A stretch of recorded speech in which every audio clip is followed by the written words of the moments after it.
हाँ जी, तो आगे इसको कंटिन्यू करते हैं हम। लेट अस से कि जो आपकी एक्सपेक्टेड इन्फ्लेशन है वो आपकी inflation of the previous time period के बराबर है। ठीक है, एक्सपेक्टेड जो आपकी इन्फ्लेशन है वो आपके प्रीवियस टाइम पीरियड के बराबर है। ये कहां से आया? ये अडैप्टिव हाइपोथेसिस से आया कि जो लोग हैं वो अपने आप को अडेप्ट करते हैं टाइम के हिसाब से। जो इन्फ्लेशन आपकी एक्सपेक्टेड है वो आपकी प्रीवियस टाइम पीरियड की इन्फ्लेशन के बराबर है।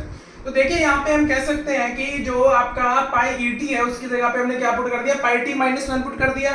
पाई टी माइनस वन अगर आपने यहाँ पुट कर दिया तो pi t minus one will be equal to this. ठीक है जी, तो ये क्या चीज है? ये आपका चेंज इन इन्फ्लेशन। तो चेंज इन इन्फ्लेशन जो है वो आपका mu plus Z minus alpha mu T के बराबर हो गया। तो आपका जो इन्फ्लेशन में चेंज है वो इसके बराबर है, तो आप इसको ऐसे याद रख सकते हैं।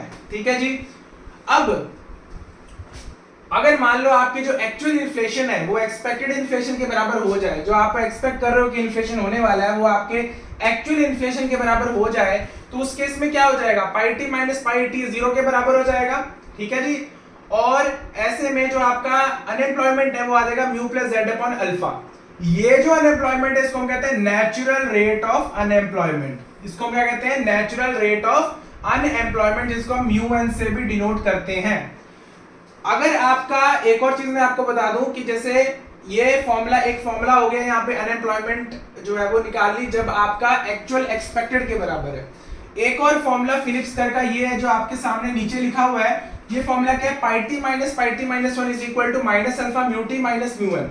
अगर आपका जो अनएम्प्लॉयमेंट है of the t time period वो आपके नेचुरल रेट ऑफ अनएम्प्लॉयमेंट के बराबर हो जाए, म्यू टी जो है वो आपका म्यू एन के बराबर हो जाए, तो उस केस में हम कह सकते हैं कि आपकी जो इन्फ्लेशन है वो जीरो के बराबर हो जाएगी, क्योंकि आपकी जो प्रीवियस टाइम पीरियड की इन्फ्लेशन है वो आपके इस टाइम पीरियड की इन्फ्लेशन के बराबर हो जाएगी।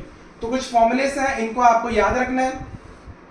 ठीक है, ये हमने जो है फिलिप्स कर्व के बारे में थोड़ा डिटेल में डिस्कस किया।